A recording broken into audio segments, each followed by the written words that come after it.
Amb un motor de joc de 1.000 euros, 3 becaris de laboratori de gràfics i imatge i un tècnic de transferència de tecnologia estan creant el primer videojoc de les llegendes de Girona. Cada llegenda té les seves particularitats i té les seves missions o submissions, que és com es divideixen els videojocs.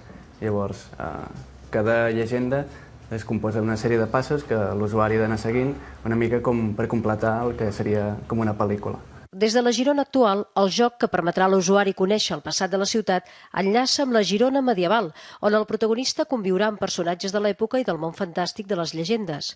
Dos grups de recerca, tecnologia i informació i comunicació han treballat junts per fer possible aquest joc educatiu.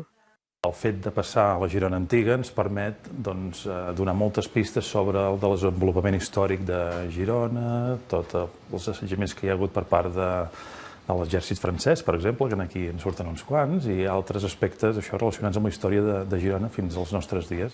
A l'espera d'un finançament que permeti tirar endavant les 7 llegendes de la ciutat, el joc i el guió estan preparats per viure una història fantàstica que comença, és clar, amb la llegenda més coneguda, la de les mosques.